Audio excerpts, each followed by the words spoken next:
the new era of branding and why personal branding matters more than ever before. What if I told you that your business brand isn't your biggest asset?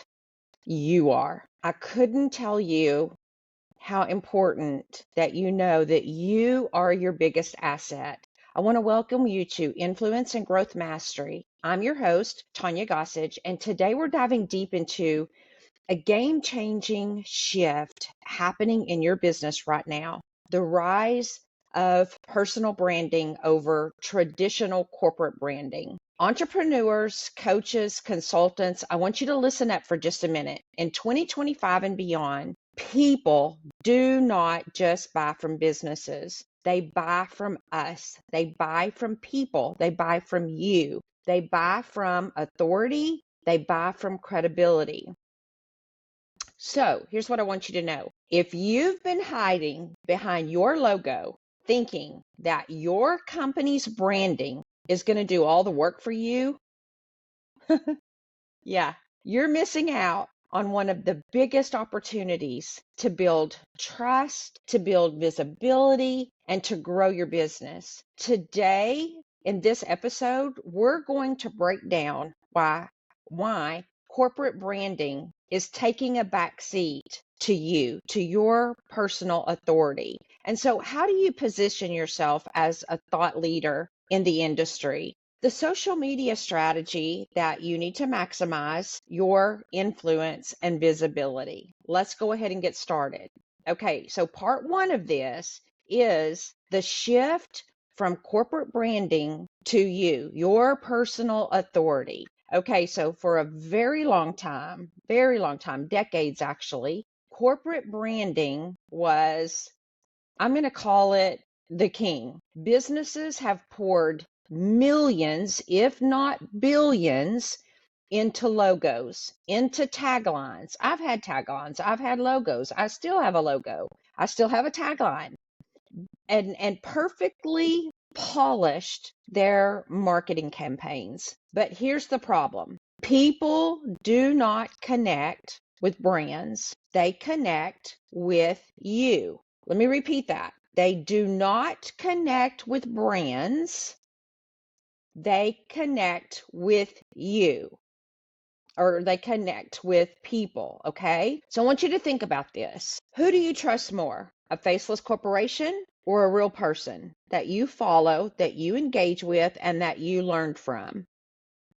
I'm going to tell you that I am known for being different. I'm just putting that out there. I'm known for my quirky ideas. I'm going to put that out there. Either people like me or they don't like me. They're like, you have strange ideas. Okay, either use them or don't use them. That's strictly up to you.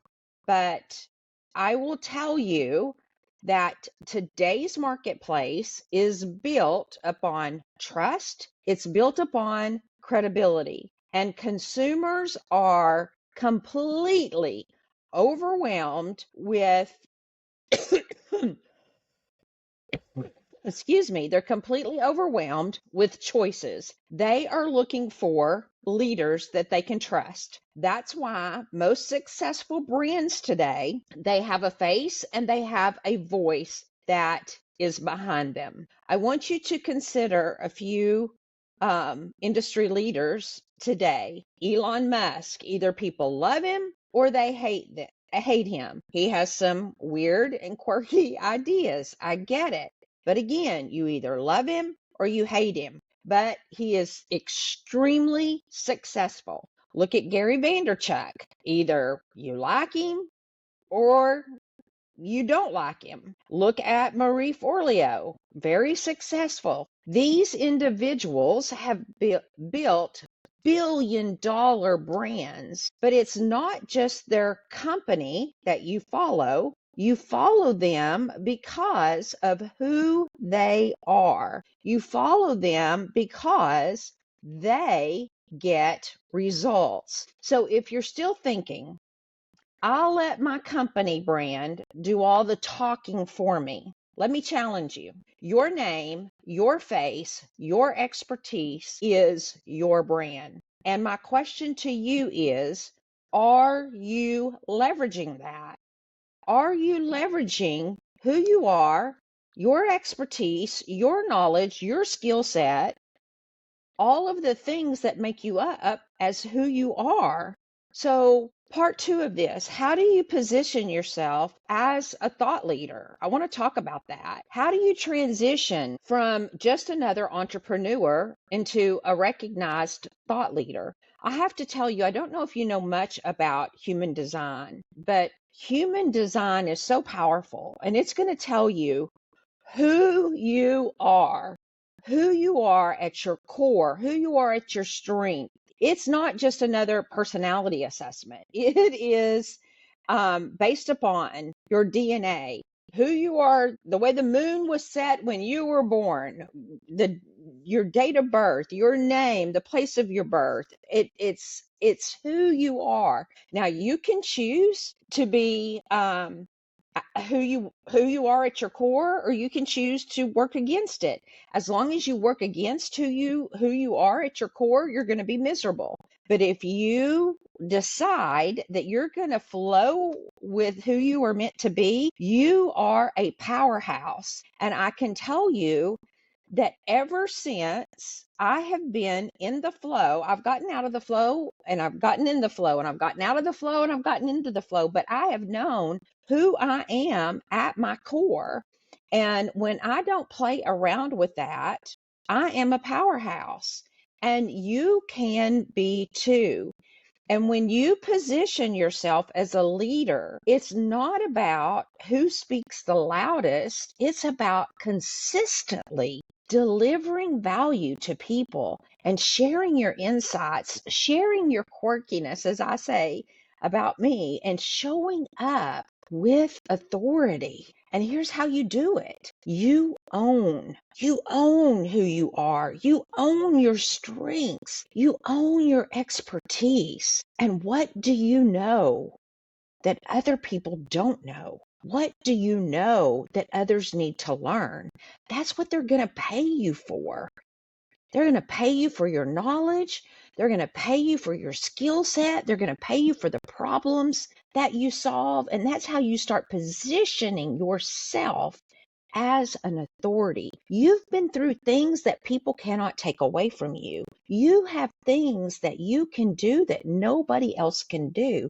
That's where you bring your unique insights to the table. I've been through 34 years of many different experiences in banking and leadership and management and marketing and project management and technology and all of these things. So these things have helped mold me into the DNA and the who I am today to help leaders and CEOs and solopreneurs and entrepreneurs and small business owners get results today. And if you use your unique insights and who you are, you can do the very same thing. So I want you to identify the intersection between your expertise and what your audience needs. That is where your authority lies. Okay? The intersection between your expertise and what your audience needs. That's where your authority lies. Okay, step number 2, create valuable original content.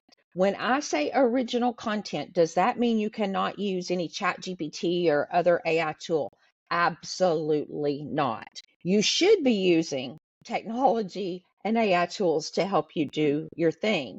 But you add your expertise, your human, your tone, and all of those things into that.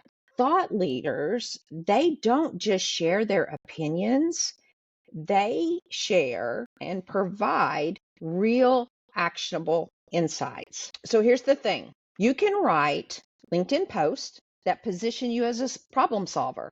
I am a great problem solver. You can record videos that answer common industry questions. The more that you share your knowledge, the more you're going to become the go-to person in your industry. When I worked at the bank, it wore me out sometimes, but I felt like the go-to for everything. I don't know. Let's call Tanya. Well, I don't know who can do that. Let's get Tanya to do it. She'll figure it out. I felt like the go-to for so many things, but I positioned myself that way at one point in time. I studied everything. I networked with the leaders. I made myself available to learn everything that I could so that I would be the thought leader and I would be the go-to person so that I would be invaluable in that company, that if I left, it would hurt.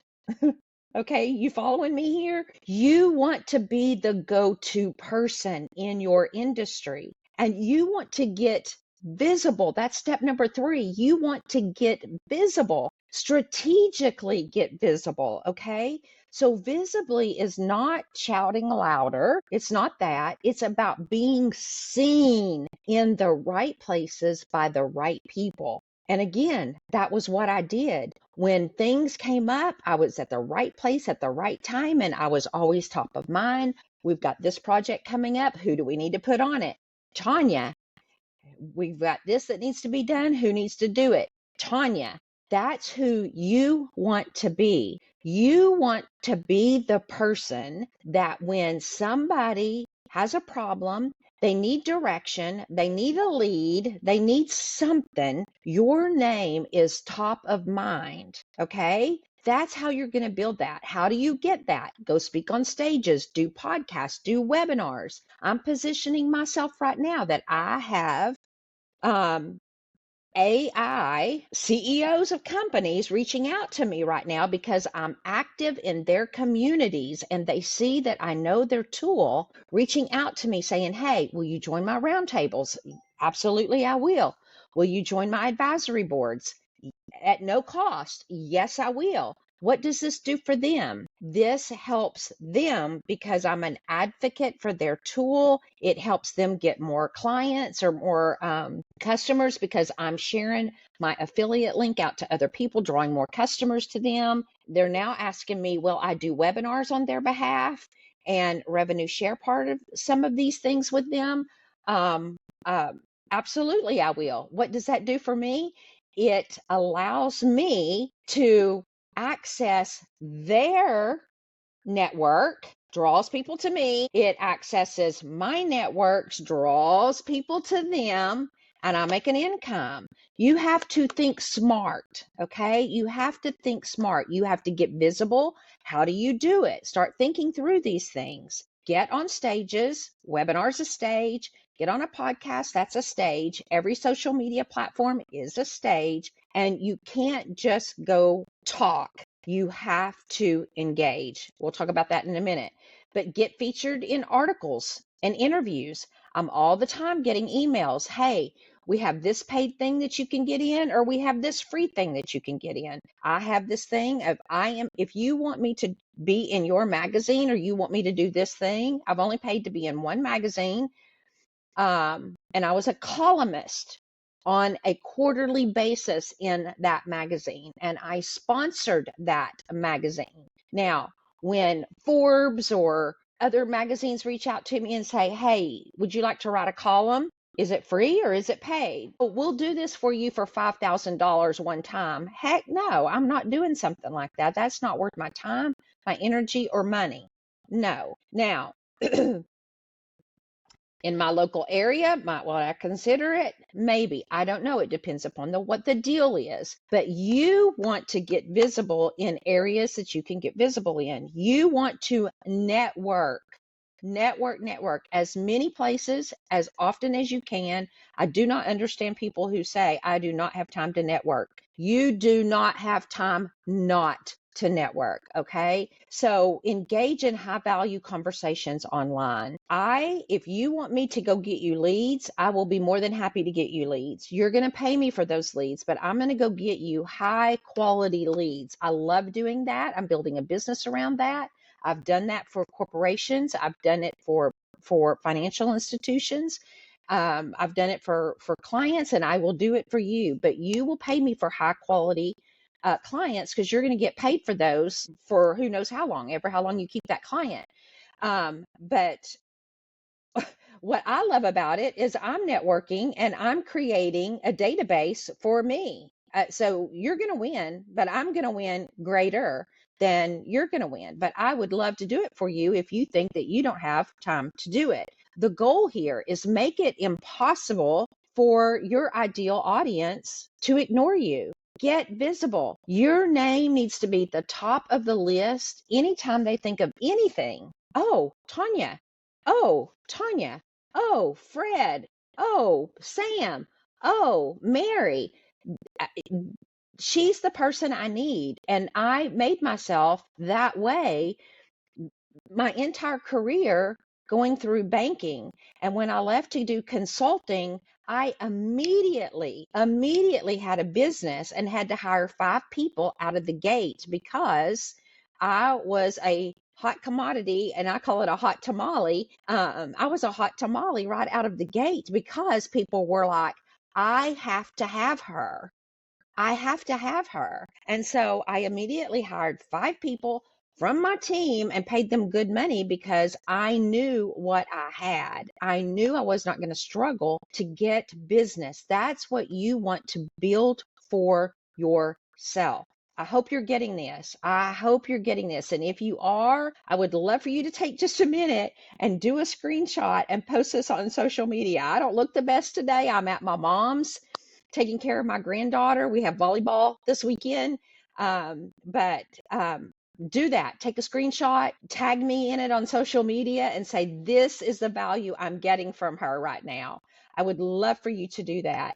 Social media is your most powerful tool to amplify your brand. People may disagree with that, and that's fine. Again, I told you I have quirky ways, but I'm going to tell you, it is. If Facebook's going to pay me to be um, creating relationships, then there's something about it. So posting randomly will not get you very far. You have to have a strategic approach to your social media. Just posting occasionally, or just posting and not engaging with people, I'm sorry, you are not going to win. You are not going to win. You're not going to draw people into your business. It will not happen. Okay. I know I've known for my bluntness, and I'm going to tell you that right here and there. It is not going to happen. Choose your favorite platform, and more than your favorite, choose where your audience is. Bring your audience to you. LinkedIn is best for B2B leadership, content, and credibility building. So go there for LinkedIn. Instagram and Facebook, ideal for storytelling. Ideal for engaging your personal things behind the scenes and building a community.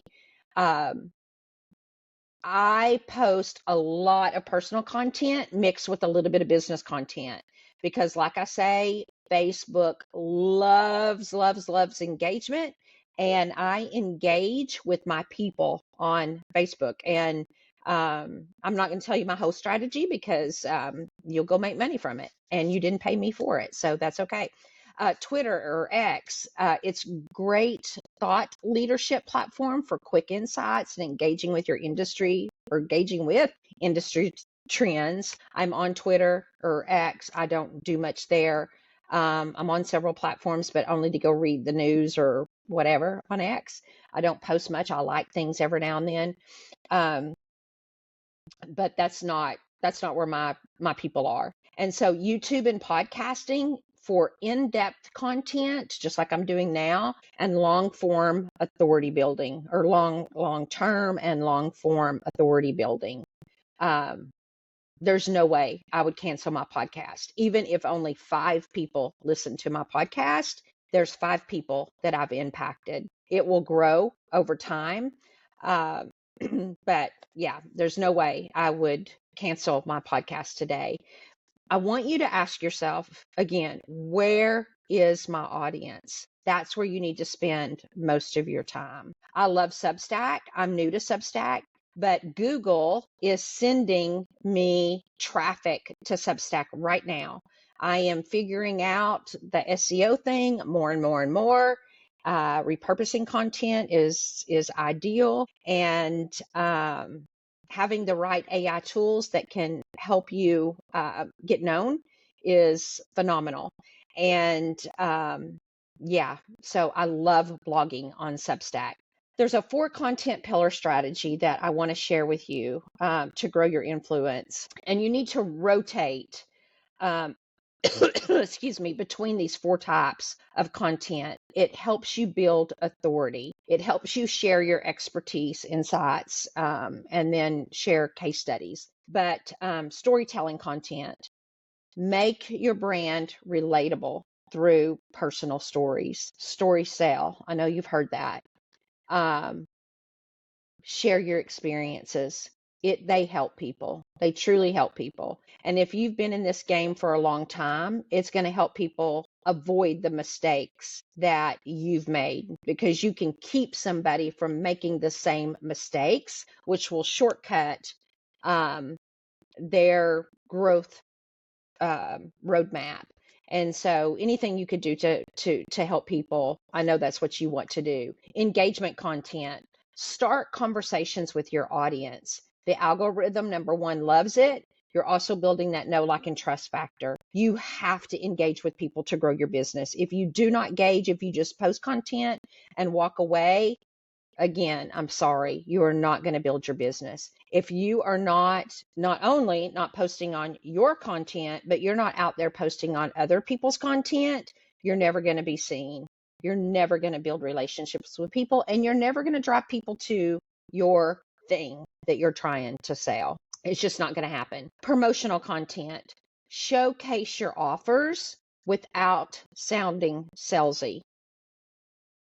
Do not be salesy. Do not. You will sell yourself through building relationships without being salesy. You don't have to sell. Your content will sell you if you do it right. And then show up consistently is number 3. Branding is a marathon. It's not a sprint. Consistency is going to build your trust. It's going to build your recognition. I've done podcasts, I don't know, going on 4 years now, I guess. I've lost track of time, but it builds trust and recognition. You've got to just keep it up, keep it up, keep it up. Post valuable content at least 3 to 5 times a week, and then engage in those conversations daily. Go live, do Q&A sessions, interact with your audience. I've got some strategies coming up that I think is really going to project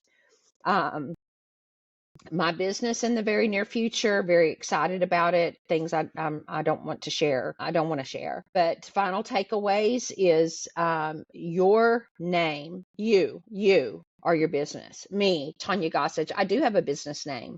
Gossage Performance Consulting, but I'm changing it to Gossage Consulting. But you are your business, and even though I'm changing my name, I'm removing performance out of it. There's reasons behind why I'm doing that, but my business name is not the thing. It's me.